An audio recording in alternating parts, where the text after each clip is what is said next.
ಉಡುಪಿ ಜಿಲ್ಲೆ ಕಾಪು ತಾಲೂಕಿನ ಕಟಪಾಡಿ ಸಹಕಾರಿ ವ್ಯವಸಾಯಿಕ ಸಂಘದಲ್ಲಿ ಅವ್ಯವಹಾರ ನಡೆದಿದ್ದು ಸಾರ್ವಜನಿಕರು ಪ್ರತಿಭಟನೆ ನಡೆಸಿದರು. ಪ್ರತಿಭಟನೆಯಲ್ಲಿ ಖ್ಯಾತ ನ್ಯಾಯಾಧೀಶರಾದ ಸುಂದರ್ ಆಚಾರ್ಯ ಬ್ಯಾಂಕಿನಲ್ಲಿ ನಡೆದ ಅವ್ಯವಹಾರದ ಬಗ್ಗೆ ಸಂಕ್ಷಿಪ್ತವಾಗಿ ವಿವರಣೆ ನೀಡಿದರು. ಹೆಸರಲ್ಲಿ 35 ಲಕ್ಷ ರೂಪಾಯಿ ಸಾಲವನ್ನು ಪಡೆದು ಇವತ್ತಿಗೆ ಅದು 50 ಲಕ್ಷ ಆಗಿದೆ. ಇಲ್ಲಿ ಬಾಕಿ ಹಲವಾರು ವರ್ಷ ಆಯಿತು ಕಟ್ಟದೆ. ಆದರೆ ಅವರು ನಿರಂತರವಾಗಿ ಇಲ್ಲಿ ಸದಸ್ಯರಾಗಿದ್ದಾರೆ ಆಡಳಿತ ಸಮಿತಿಯಲ್ಲಿ.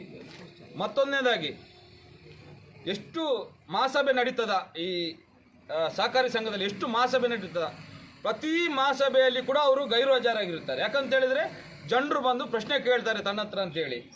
ಅಂದರೆ ಪ್ರತಿ ಮಹಾಸಭೆಯಲ್ಲಿ ಕೂಡ ಅವರ ಹೆಸರಲ್ಲೇ ಪ್ರಶ್ನೆ ಕೇಳೋದು ನಾವು. ಪ್ರತಿ ಮಹಾಸಭೆಗೆ ಕೂಡ ಅವರು ಗೈರು ಹಾಜರಾಗಿ ನಾವು ಇನ್ನೊಂದು ಮಹಾಸಭೆಯಲ್ಲಿ ಕೇಳುವಾಗ ಅದರಲ್ಲಿ ಅವರ ಹಾಜರಾತಿ ಇರ್ತದೆ. ಕೇಳಿದರೆ ಅವರು ಬೇಗ ಬಂದು ಹಾಜರಾತಿ ಮಾಡಿ ಹೋಗಿದ್ದಾರೆ ಅಂತ ಹೇಳ್ತಾರೆ. ಅಂಥವರು ಈ ಚುನಾವಣೆಗೆ ನಿಲ್ಲಬಾರ್ದು, ಅದಕ್ಕೆ ನಮ್ಮ ಧಿಕ್ಕಾರವಿದೆ. ಮತ್ತೊಂದನೇದಾಗಿ ಪ್ರತಿಷ್ಠಿತ ಈ ಕಟ್ಪಾಡಿಯ ರಾಜಕಾರಣಿಯವರು, ನಾನು ಹೆಸರು ಹೇಳಲಿಕ್ಕೆ ಬಯಸುವುದಿಲ್ಲ, ಮಾಧ್ಯಮದವರು ತಾವೇ ಒಳಗಡೆ ಹೋಗಿ ತಿಳ್ಕೊಳ್ಬೋದು. ಪ್ರತಿಷ್ಠಿತ ರಾಜಕಾರಣಿಯವರು ಈ ಕ್ಷೇತ್ರದವರೇ. ಅವರು ಕೂಡ 35 ಲಕ್ಷ ಯಾವುದೇ ದಾಖಲೆ ಇಲ್ಲದೆ 35 ಲಕ್ಷ ಸಾಲ ಪಡೆದು ಇಂದಿಗೂ ಸ್ವಲ್ಪ ಕೂಡ ಪಾವತಿ ಮಾಡದೆ ಅವರು ಕೂಡ ಅವರ ಲೋನನ್ನು ಕೂಡ ಅದೇ ರೀತಿ ಬಿಟ್ಟಿದ್ದಾರೆ.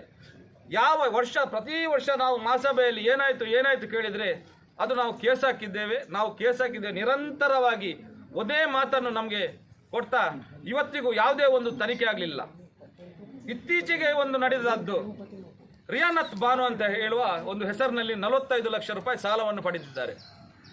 ಈ ರಿಯಾನತ್ ಬಾನು ಯಾರಂತ ನಮಗಂತೂ ತಿಳಿಲಿಲ್ಲ. ನಮ್ಮ ಆ ಸಮಿತಿಯಲ್ಲಿ ನಮ್ಮ ಒಬ್ಬರು ಸದಸ್ಯರು ನಮಗೆ ಹೇಳಿದರು, ಈ ರೀತಿ ರಿಯಾನತ್ ಬಾನು ಹೆಸರಲ್ಲಿ 45 ಲಕ್ಷ ರೂಪಾಯಿ ಯಾವುದೇ ಒಂದು ದಾಖಲೆ ಇಲ್ಲದೆ ಸಾಲವನ್ನು ಮಂಜೂರು ಮಾಡಿದ್ದಾರಂತೆ.